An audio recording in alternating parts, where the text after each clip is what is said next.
আমি রাজকুমারী কোকো চলে এসেছি একটা নতুন ইউটিউব ভিডিও নিয়ে। আমি ইউটিউবে খুব কম ভিডিও দিই গাইস, বিকজ আমি এখনও অবধি ইউটিউবটাকে মানে চালিয়ে উঠতে পারছি না। আমি জানি না ইউটিউবে কী কন্টেন্ট দিতে হয়। আমি এত কিছু করে থাকি হাইয়া হুইয়া, বাট আমার ইউটিউব আর আমি চালাতে পারি না। সো আমি ঠিক করেছি আমি ভ্লগও বানাতে পারি না, কারণ আমারও তো এনার্জি নেই। আর বিকজ ভ্লগ বানাতে আমার মনে হয় যে মানে সারাদিন ইউ হ্যাভ টু রেকর্ড ইট। আর আমার মধ্যে আমি public person and I love camera and আমি সবসময় ফোনে পড়ে থাকি, বাট আমার দ্বারা রেকর্ড হয় না সবসময়। আমি যদি কোথাও ঘুরতে যাই বা আমি যদি কিছু করি, আমার মেন ফোকাস থাকে ওই মুভমেন্টের ওপর, ওই মুহূর্তের ওপর, যে আমি কতটা সেই মুহূর্তটাকে এনজয় করছি আমার দুই চোখ দিয়ে দেখে বা ও অনুভব করে। যাই হোক, মানে আমি ওই মুহূর্তের মধ্যে থাকতে বেশি পছন্দ করি rather than clicking photos or videos or something like that. So এর জন্য হয়তো আমি ব্লগ বানিয়ে উঠতে পারি না, বাট আমি ঠিক করেছি আমি আমার ইউটিউব চ্যানেলে এবার থেকে আসবো আর তোমাদের সাথে এরকম নানান কথা শেয়ার করব আমার লাইফ নিয়ে আর আমার opinion about what ever happening এই দুনিয়াতে। সো আমি জানি না এই ভিডিওটা কতটা বোরিং হবে বা কতটা এন্টারটেইনিং হবে, বাট আমি চাই তোমরা সবাই জন্য এই ভিডিওটা দেখো।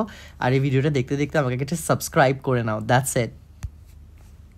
রাত অনেক হয়েছে আর আমি শুতে যাব, তার আগে আমি আমার স্কিন কেয়ার রীতিমতো করা শুরু করে দিয়েছি কি করা হয়ে গেছে। আমি এখন দেখতে পাচ্ছি যে আমি মাস্ক লাগিয়েছি আর আমি রাইট নাও রয়েছি ইউপিতে, প্রয়াগরাজ। প্রয়াগরাজ হ্যাঁ, সো আমি প্রয়াগরাজে রয়েছি, যেটা আগে এলাহাবাদ ছিল। সেটা আমাদের মাননীয় প্রধানমন্ত্রী এসে এখন প্রয়াগরাজ করে দিয়েছে। সো আমি এখানে একটা শুটিংয়ে রয়েছি, আমি হিরোইনের মেকআপ করছি। সো আমি যেই হোটেলে রয়েছি, হোটেলটা বেশ বড় আর আমার ঘুম আসছে না এখন। সকালবেলা বসিয়ে 2টো অবধি ঘুমিয়েছি, মাঝখানে ব্রেক ছিল তো ঘুমিয়ে পড়েছি। সো আজকে আমি একটা মেসও করে ফেলেছি। আমি ভুল করে এমন ট্রিম করেছি যে এখানটা বেশি দাড়ি কেটে ফেলেছি আর এখানটা নর্মাল, কারণ আমার ট্রিমারটা আমি ভুলেই গেছি বম্বে থেকে বাড়ি ক্যারি করতে। আমি জানি না আমি কীভাবে এরকম ভুলেই যাই, বাট আমাকে এখানে আবার একটা নতুন ট্রিমার কিনতে হলো, বাট আমার ওই পুরোনো ট্রিমারে হাত বসাতো, তাই এই ট্রিমারটা আমি বুঝতে পারিনি, ভুলভাল করে ফেলেছি। But still it's going to be manageable. নিজেরই শস্য আবার ফলে যাবে। বাট যাই হোক গাইস, আমি ভিডিও করছি, বাট তোমরা হয়তো আমার এই ইউটিউব চ্যানেলে আমাকে অনেকভাবে দেখতে পারো, বিকজ আমি সবসময় হয়তো তোমাদেরকে হাসাবো না, বিকজ আমি এখানে অনেক টাইপের কথা বলতে চাই। লাইক দেখো, আমার তো পডকাস্ট লোকের সাথে করে ওঠা সবসময় সম্ভব হয়ে ওঠে না, বিকজ আমি প্রচণ্ড একটা ব্যস্ত লাইফ কাটাই। আর আমি খুব গ্রেটফুল, আমি খুব লাকি ঠাকুরের প্রতি, আমি নিজেকে খুব লাকি ফিল করি যে আমাকে ঠাকুর সবসময় তো ব্যস্ত রাখেন। বাট হয়তো সেই কারণে আমি এরকম পডকাস্টে আসতে পারি না, তাই আমি কথোপকথন খুব কম করে উঠি। সো তার জন্য আমি ঠিক করেছি আমি ইউটিউব চ্যানেলটা খুলবো, আর এর মধ্যে মানে আমার যে ইউটিউব চ্যানেলটা খোলা রয়েছে তার মধ্যে আমি সমস্ত কিছু দিতে থাকবো, আর তোমরা আমার ব্যাপারে অনেক অজানা কথা জানতে পারবে। আর হ্যাঁ, আমি যেটা বলছিলাম যে সবসময় তোমরা রাজকুমারী কোকোকে ভাবো যে আমি খুব ফানি বা সামথিং লাইক দ্যাট, যে আমি সবসময় হাসবো, চেঁচামেচি করবো, বাট আমার মনে হয় জানো তো বয়সের সাথে সাথে যখন আমরা বাড়ি মানে আমাদের এজটা যখন বাড়ে, আমাদের বয়সের সাথে সাথে যদি অনেক জিনিসও তো আমাদের বাড়ে, অনেক জিনিস বাট মেন্টালি দিক থেকেও আমরা কিন্তু প্রচণ্ড হয়ে যাই, মানে অনেক কিছু বুঝতে শিখি, আমরা অনেক বোঝদার হয়ে যাই, আমরা সমাজে বা মানুষের প্রতি বা অনেক কিছুই আমরা জানতে পারি বা অনেক কিছু আমরা বুঝতে পারি। তো তার ফলে না অনেক মানুষ আছে, আমিও তাদের মধ্যে পড়ি, আমার মনে হয় তারা আস্তে আস্তে একটু শান্ত হয়ে যায়। আমার মনে হচ্ছে যে আমি যত বড় হচ্ছি আমি আস্তে আস্তে আরও তত বেশি শান্ত হয়ে যাচ্ছি, আর যেটা কিনা আমি এনজয় করছি। মানে হ্যাঁ, আমার এখন মনে হয় যে আগে আমি যেখানে সেখানে যেভাবে উল্টোপাল্টা চেঁচামেচি শুরু করে দিতাম, হাসাহাসি শুরু করে দিতাম, বাট এখন আমার মনে হয় যে না, এই জিনিসটা ঠিক, বাট আমার এখন মনে হয় আমি পর্যন্ত একটু রিজার্ভড হয়ে গেছি। আমার মনে হয় আমার এখন কমফোর্টেবল মানুষ চাই ওরকম রাজকুমারী কোকোর মতো বিহেভ করার জন্য, কারণ আমি বুঝি যে সবাই আমাকে হয়তো সেইভাবে নেবে না। সবার হয়তো আমার যেই মুহূর্তে চেঁচামেচি করতে পছন্দ করছে, সবার হয়তো সেই মুহূর্তে চেঁচামেচি করতে পছন্দ হচ্ছে না। সে হয়তো সেই সময় আমাকে সেইভাবে নিতে নাও পারে, তার জন্য আমি একটু রিজার্ভড হয়ে গেছি, ইউনো। সো এটা সবার সাথেই হয়, আমি এটাই বুঝলাম যে আগে আমি ভাবতাম যে এই বাবা আমার সাথে এটা একার সাথে হচ্ছে, আমি কি এটা কী হয়েছে আমার সাথে, বাট এটা সবার সাথেই হয়। আমি 2-3 জনের সাথে কথা বলে এটাই বুঝলাম যে এটা সবার সাথে হয়। So it's very normal. But আমার একটাই জিনিস মনে হয় যে আমার আগের লাইফটাই বেটার ছিল। মানে আমি যখন ছোট ছিলাম আমি তখনই ভালো ছিলাম, আমি কিচ্ছু বুঝতাম না, কিছু ফিলও করতে পারতাম না, কোনো কারোর কথায় খারাপও লাগতো না, কিছুই হতো না। বাট যত বাড়ছি তত যেন সব কিছু একদম বুঝে শুনে করছি, এরকম আমি ছিলাম না আগে। বাট এটাই জীবন, এ তো আমি এটাই বুঝতে পারলাম যে এটাই জীবন, যে মানে তখন কিছুই বুঝতাম না বেসিক্যালি। মানে আমি তখন যা ইচ্ছা তাই করছি, কিছু ভেবে কোনো কাজ করতাম না। পরে যদি কোনো দুঃখ হতো না কোনো কিছুতে, কেউ কিছু বললে মন খারাপ হতো না। এখন যেরকম কেউ কিছু বললেই যেন মানে আমি ইগনোর করতে পারি, আমার মধ্যে অতটা ক্ষমতা রয়েছে যে আমি কোনটা নেব কোনটা নেব না সেটা সম্পূর্ণ আমি নিজের ওপর সেই ক্ষমতাটা আমি রেখেছি। বাট আগে যেরকম আমি কিছু বুঝতাম না, আর কেউ কিছু বলে চলে গেলে আমার কোনো কিছুতেই খারাপ লাগতো না বা কিছু হতো না। বাট এখন যেন একটু মানে কেমন হয়ে গেছি আমি। সো আমার মনে হয় যে আমি আগেই বেটার ছিলাম, যে ছোট থাকতে কিছুই বুঝতাম না, কিছুই জানতে পারতাম না, করে ফেলতাম, ও ভালো হলে ভালো হবে, খারাপ হলে খারাপ হবে, দেখা যাবে এই বলে। বাট এখন যেমন একদম সব কিছু গ্রহ নক্ষত্র পুঁজি পাজা দেখে সব কিছু করা, এটা একটা বিশাল বড় চাপ হয়ে দাঁড়িয়েছে। সো এই যা আস্তে আস্তে বড় হচ্ছে আর অনেক কিছু বুঝতে পারছি, আর সেই জিনিসগুলোকে ট্যাকল করতে হচ্ছে, এই যা, আর কিছুই নয়। মাস্ক আমার শুকিয়ে এলো আমার জীবনের মতো। বাট এই আমি যদি এরকম টাইপের কথা বলা শুরু করি, আমি জানি না কতজন তোমরা এনজয় করবে, because sometimes I am very serious. But আমি তো পাবলিককে খুব কম আসি, মানে আর আমার বন্ধু বান্ধবও খুব কম। সো যারা আমাকে খুব ক্লোজ, মানে আমার তিনটেই খুব ক্লোজেস্ট ফ্রেন্ড আছে, একটা হচ্ছে বনা, একটা হচ্ছে অজিতা, একটা হচ্ছে ভমিকা। যে খুব বনা হচ্ছে একদম মানে টিপিক্যাল সাদামাটা একটা আমার বেস্টেস্ট ফ্রেন্ড, আর অজিতা হচ্ছে একটা হাউস ওয়াইফ বলবো না, she is a perfect house wife guys. মানে অজিতা হচ্ছে পারফেক্ট হাউস ওয়াইফ, মানে ও বিয়ের আগে থেকে হাউস ওয়াইফ, এক্স্যাক্টলি। সো ওর হাজব্যান্ডের সাথে লিভ ইনে ছিল, বাট ও বিয়ের আগে থেকে হাউস ওয়াইফ। আমি সবসময় অজিতা আমার কাছে একটা ইন্সপিরেশন। মানে আমি যদি কোনোদিনও বিয়ে করি, আমার যখন হাজব্যান্ড হবে, আমি কিন্তু চিরকাল অজিতার থেকেই শিখবো যে কিভাবে ঘরের কাজ করতে হয়, কিভাবে ঘরের জিনিসটাও সামলাতে হয়, কিভাবে বাইরের জিনিসটাও সামলাতে হয়। আর আমার আরেকটা বেস্ট ফ্রেন্ড, সেটা হচ্ছে ভমিকা গাবি, সে বিশাল বড় হিরোইন। মানে আমার তিনটে বন্ধু তিন রকমের, তিন প্রকারের, মানে আমি তিনজনের থেকেই তিন রকম লাইফের অভিজ্ঞতা পাই, উদাহরণ পাই এবং জ্ঞান পাই এবং অনেক শিক্ষা পাই তাদের লাইফ থেকে।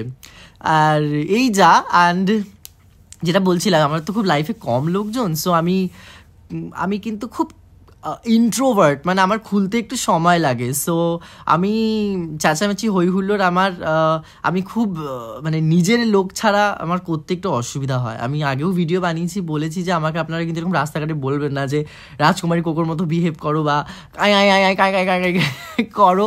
সো আমার কাছে এটা সবসময় পসিবল হয়ে ওঠে না। বাট আমি রিসেন্ট একটা ইন্টারভিউ দিয়েছি, যেখানে আমি টিটল ট্যাটল বলে একটা পেজ আছে, সো ওইখানে আমি পডকাস্ট করেছি একটা, ইশিকা বলে একজনের সাথে পডকাস্ট করেছি। She was such a sweet girl and she was really new in this industry, আমি like that anchoring industry. She is a journalist.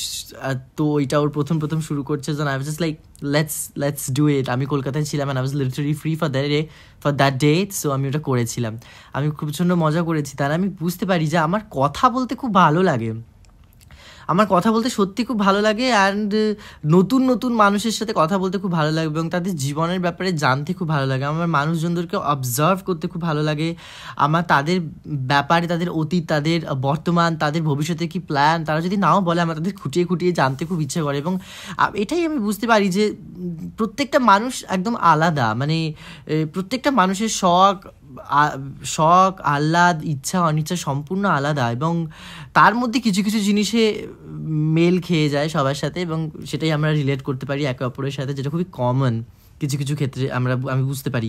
But প্রত্যেকটা মানুষ একদমই আলাদা, অ্যান্ড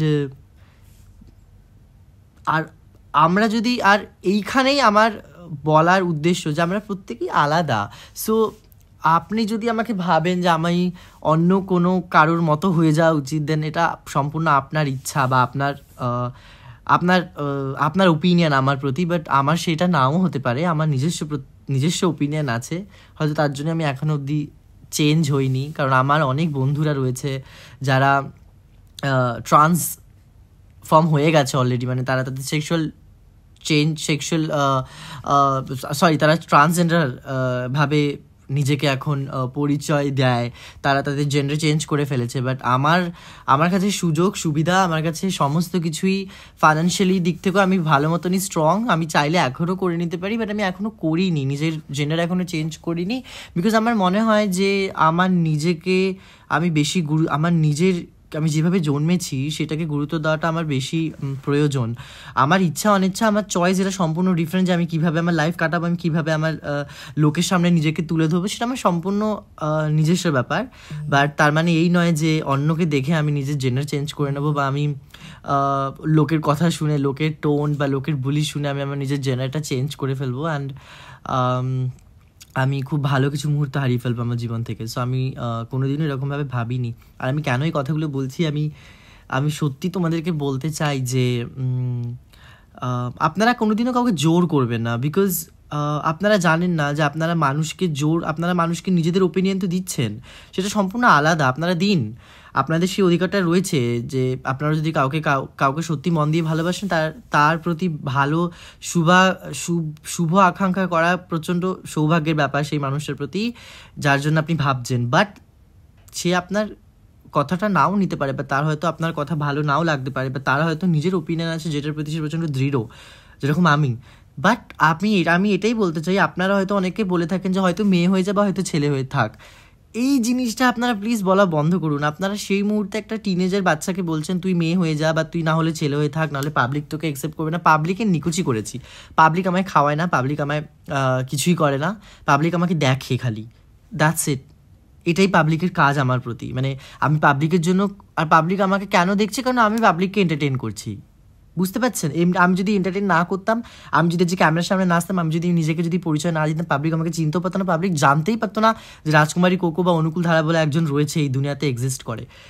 সো এটা আমার জন্যই হয়েছে যে আমি এসেছি আপনাদের সামনে, আর আপনারা আমাকে গাছে তুলেছেন, ইউনো।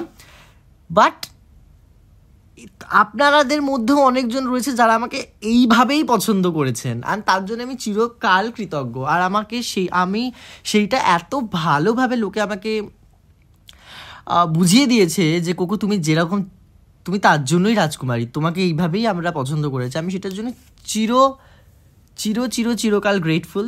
আমার লাইফে এরকম লোক রয়েছে বলেই হয়তো আমার মধ্যে এখন ওই সাহসটা রয়েছে, এখনও ওই জেদটা, এখন ওই অহংকারটা রয়েছে যে না, আমি যেরকম রয়েছি সেরকমই ঠিক আছে, বিকজ আমাকে লোকে এরকমই ভালোবাসে। বাট সবার ক্ষেত্রে এটা হয় না, কারণ কিছু কিছু মানুষ যখন সে খুব দুঃখিত হয়ে পড়ে এইটা ভেবে যে তাকে লোকে অ্যাকসেপ্ট করবে কি করবে না, সে ইয়াং হচ্ছে, তাকে সমাজ এখন চিনতে শিখেছে, সে সমাজের মাঝখানে যাওয়া শুরু হয়ে গেছে, লোকে তাকে বুলি করা শুরু করে ফেলেছে, এবং সেই মুহূর্তে তার মাথায় এত কিছু ঘোরে যে সে ভাবে যে আমি যদি নিজের জেন্ডারটা চেঞ্জ করে ফেলি হয়তো এই জিনিসগুলো আমার সাথে আর হবে না। বাট সে সেখানে ভুল করে। তুমি যদি জেন্ডারটা চেঞ্জ করে ফেলো, তারপরেও কিন্তু তোমাকে এইসব কথাই শুনতে হবে। হ্যাঁ, তোমাকে আজকে লোকে লেডিস বলছে, তুমি তোমার জেন্ডার চেঞ্জ করার পর তোমাকে লোকে হিজড়া বলবে, তোমাকে লোকে ট্রান্সজেন্ডার বলবে, তোমাকে কিন্তু প্রপার মেয়ে আর বলবে না, কারণ লোকে জেনে গেছে যে তুমি তোমার জেন্ডার চেঞ্জ করেছো। সো অনেক কিছু ভাবতে হয়। হ্যাঁ, সেই মুহূর্তে তোমাদের মাথায় থাকে না, কারণ অনেক লোকের চাপ তোমাদের মাথায় থাকে, অনেক লোকে নানানভাবে তোমাদেরকে ম্যানিপুলেট করে। সো তোমরা হয়তো সেই ভাবনায় ভেসে যাও। বাট এই ভিডিওটা যদি তোমরা দেখো, বা আমি এরকম ভিডিও আরও দেব যাতে লোকে বুঝতে পারে যে এরকম উচিত নয়, অ্যান্ড এই জিনিসগুলো করা উচিত নয়,